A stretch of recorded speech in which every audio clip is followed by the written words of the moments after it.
எனவே தமிழ்நாட்டினுடைய நாடாளுமன்ற உறுப்பினர்கள் பல கோஷங்களை எழுப்பியதன் காரணமாகத்தான் பல பேர் பாலஸ்தீனம் வாழ்க என்றெல்லாம் கோஷம் எடுக்கக்கூடிய அளவுக்கும் இந்து ராஷ்டிரம் வேண்டும் என்று கோஷம் எடுக்கக்கூடிய அளவுக்கு நிலைமைகள் மோசமாகிறது.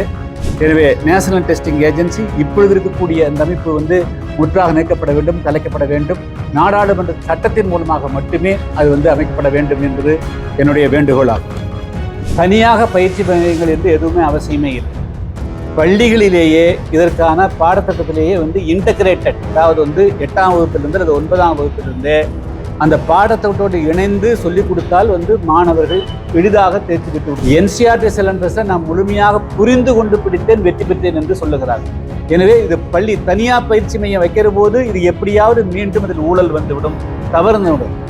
அடிப்படை இது சம்பந்தமான அந்த போட்டி பயிற்சி தேர்வுகள், அது நீட் தேர்வாக இருந்தாலும் சரி, ஜேஇஆ இருந்தாலும் சரி, யூபிஎஸ்சி, டிஎன்பிஎஸ்சி, பேங்க் எக்ஸாம் உட்பட அனைத்து விதமான போட்டித் தேர்வுகளுக்கும் எப்படி தயார் செய்து கொள்வது என்பது குறித்த பாடத்திட்டத்தையும் பாடங்களோடு இணைத்து விட வேண்டும். இதுக்காக தனி பயிற்சி மையங்கள் என்பது எதுவுமே வேண்டியதில்லை.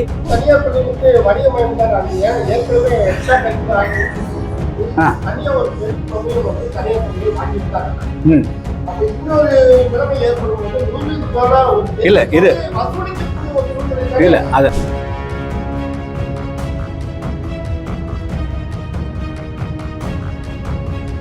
கடந்த 2 தினங்களுக்கு முன்பு புதிதாக நாடாளுமன்றத்திலே பதவியேற்ற பல நாடாளுமன்ற உறுப்பினர்கள் விளக்கமாக அரசியல் சாசனத்தினுடைய விதிகளின்படி எடுக்க வேண்டிய உறுதிமொழியை தவிர்த்து இதுவரையிலும் நாடாளுமன்றத்தில் இல்லாத பல தவறான நடைமுறைகளை எல்லாம் தமிழ்நாடு நாடாளுமன்ற உறுப்பினர்கள் ஏற்படுத்தியிருக்கிறார்கள். நாடாளுமன்றம் என்பது இந்தியாவினுடைய மிகப்பெரிய ஒரு உயர்ந்த ஜனநாயக வடிவமாகும். அதுதான் இந்தியாவில் இருக்கக்கூடிய 140 கோடி மக்களுடைய அடிப்படை உரிமைகள், வாழ்வாதாரத்தை தீர்மானிக்கக்கூடியது. எனவே உறுதிமொழியை தவிர பல கோஷம், இவர்கள் வாழ்வது அவர்கள் வாழ்வது என்று கோஷம் போடுவது, அதில் கொண்டு போய் கொள்கையை சொல்வது, இவைகளெல்லாம் அவையினுடைய மாண்புக்கு ஏற்றதல்ல. அது தமிழ்நாடு, அதுவும் ஒரு பண்பட்ட அமைப்பு தமிழ்நாட்டு சட்டமன்ற உறுப்பினர்கள், நாடாளுமன்ற உறுப்பினர்கள் இங்கே பன்னெடுங்காலமாக ஆங்கிலேய காலத்திலிருந்தே சட்டமைகளெல்லாம் இருந்து வந்திருக்கின்றன. அதில் ஊறியவர்கள் இந்திய நாடாளுமன்றத்திற்கு சென்று அங்கே தவறான முன்னுதாரணங்களை ஏற்படுத்தக்கூடாது. எனவே தமிழ்நாட்டினுடைய நாடாளுமன்ற உறுப்பினர்கள் பல கோஷங்களை எழுப்பியதன் காரணமாகத்தான் பல பேர் பாலஸ்தீனம் வாழ்க என்றெல்லாம் கோஷம் எடுக்கக்கூடிய அளவுக்கும் இந்து ராஷ்டிரம் வேண்டும் என்று கோஷம் எடுக்கக்கூடிய அளவுக்கு நிலைமைகள் மோசமாகிறது.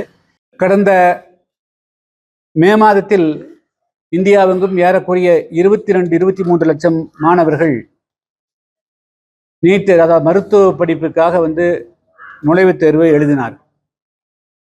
என்றுமில்லாத அளவிற்கு இந்த முறை பல்வேறு முறைகேடுகள் அந்த நீட் தேர்வில் நடைபெற்றதை குறிப்பிட்டு மாணவர்களே குறிப்பாக பீகாரிலும், உத்தரப்பிரதேசத்திலும், டெல்லியிலும், ராஜஸ்தானிலும் போராட்டம் நடத்தக்கூடிய அளவுக்கு சூழ்நிலைகள் உருவாகியிருக்கிறது. இப்பொழுது இந்த நீட் தேர்வை நேஷனல் டெஸ்டிங் ஏஜென்சி என்ற ஒரு அமைப்பு இந்தியாவினுடைய உயர்கல்வித்துறையின் கீழ் இருக்கக்கூடிய ஒரு அமைப்பாகும்.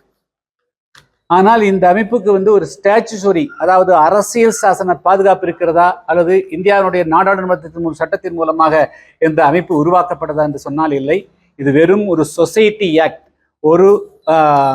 ஒரு சமூகமே, அதாவது ஒரு ட்ரஸ்ட் பதிவு பண்ணுவது போல தான் இந்த அமைப்பு பதிவு செய்யப்பட்டிருக்கிறத தவிர இது ஒரு யூபிஎஸ்சி, அதாவது யூனியன் பப்ளிக் சர்வீஸ் கமிஷன் போன்று ஒரு வலுவான நாடாளுமன்ற சட்டத்தின் கீழ் இந்த அமைப்பு உருவாக்கப்படவில்லை. எனவே இந்த அமைப்பு முற்றாக கலைக்கப்பட வேண்டும்.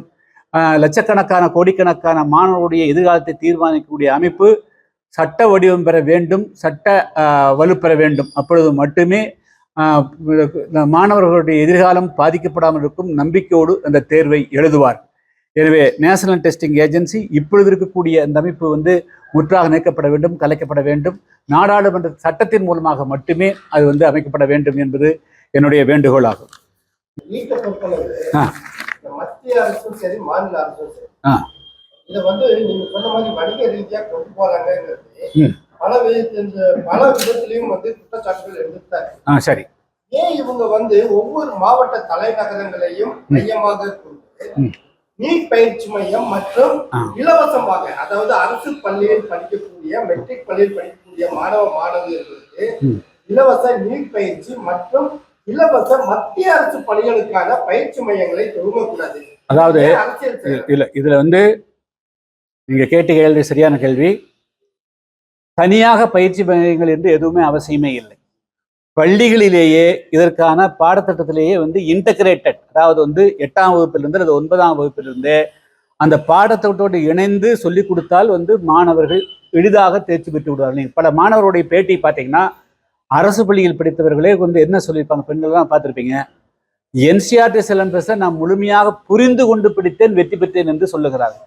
எனவே இது பள்ளி தனியார் பயிற்சி மையம் வைக்கிற போது இது எப்படியாவது மீண்டும் அதில் ஊழல் வந்துவிடும், தவறுந்து விடும். எல்லா பள்ளிகளிலேயும் ஆசிரியர் கூடுதலாக 1 மணி நேரம், தினம் 1 மணி நேரம், 3 மணிலிருந்து 4 மணி வரையிலும் ஒரு வகுப்பை கட் பண்ணிட்டு கூட அதாவது வந்து இன்டகிரேட்டட் கோர்சஸ், பேசிக் ஃபண்டம், அதாவது அடிப்படை இது சம்பந்தமான அந்த போட்டி பயிற்சி தேர்வுகள், அது வந்து நீட் தேர்வாக இருந்தாலும் சரி, ஜேஇஆ இருந்தாலும் சரி, யூபிஎஸ்சி, டிஎன்பிஎஸ்சி, பேங்க் எக்ஸாம் உட்பட அனைத்து விதமான போட்டித் தேர்வுகளுக்கும் எப்படி தயார் செய்து கொள்வது என்பது குறித்த பாடத்திட்டத்தையும் வந்து பாடங்களோடு இணைத்து விட வேண்டும். இதுக்காக தனி பயிற்சி மையங்கள் என்பது எதுவுமே வேண்டியதில்லை. எல்லா பள்ளிகளிலேயும் தினமும் 1 மணி நேரம் இதற்காக வந்து நேரம் ஒதுக்கினாலே போதும். ஏன்னா இப்பொழுது வந்து எல்லா பேங்க் போனாலும் எக்ஸாம் அப்பியர் ஆகணும், போலீஸ் வேலைக்கு போனாலும் அப்பியர் ஆகணும், ஒரு கிளர்க்கு வேலைக்கு போனாலும் வந்து ஒரு டெஸ்ட் எழுதி ஆகணும். அதனால வந்து வெறும் டாக்டர் தேர்வு தான் இந்தியாவில் கூடிய பெரிய தேர்வு போல, ஜேஇ 1 தான் லட்சியம் போல, மற்றவர்கள் எல்லாம் வாழவே இல்லாத போல வந்து ஒரு தவறான ஒப்பீனியன் வந்து இந்த நீட்டு ஜேஇக்கு முக்கியத்துவம் கொடுக்கப்படுது. அதனால எல்லோருக்கும் எல்லா வாய்ப்பையும் உருவாக்கி தரக்கூடிய வகையில தமிழ்நாட்டில் இப்பொழுது வந்து இப்போ கூட தமிழ்நாடு முதலமைச்சர் 75,000 போஸ்ட் வந்து காலியாகுது. இதுக்கு வந்து தயார் பண்றதுக்கு வந்து மீண்டும் அவங்க நேரம் காலத்தை வேஸ்ட் பண்ணதில்லை. இதனால வந்து வருடந்தோறும் வந்து வேலை காலியாகுது, ஆள் எடுத்துட்டு இருக்கிறாங்க. அதனால பள்ளிகளில் கல்லூரிகளிலேயே இதை பாடத்திட்டத்தோடு ஒரு வகுப்பாக இது சேர்க்கிறது தான் வந்து ஒட்டுமொத்தமான இதில் ஊழலை தவிர்ப்பதற்கு ஒரே வழி. அது வணிகமயமாக்குறது தடுக்கிறதுக்கு ஒரே வழி. தனியார் பள்ளிகளுக்கு வணிகமயம் தான் ஏற்கனவே எக்ஸ்ட்ரா கரிக்குலர் ஆக்டிவிட்டிஸ்னு சொல்லி தனியா ஒரு பெரும் தொகையை வந்து தனியார் பள்ளிகள் வாங்கிட்டு தான் இருக்காங்க.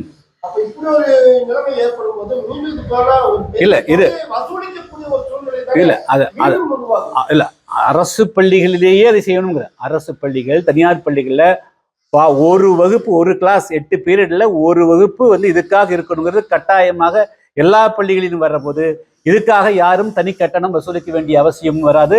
அப்படி ஏதாவது பள்ளிகள் வசூலித்தால் அது வந்து அது மாதிரி நடவடிக்கை எடுக்கலாம். இது போன்ற செய்திகளை மேலும் தெரிந்து கொள்ள எங்களது யூடியூப், ஃபேஸ்புக் மற்றும் ட்விட்டர் ஆப்களை சப்ஸ்கிரைப் செய்யவும்.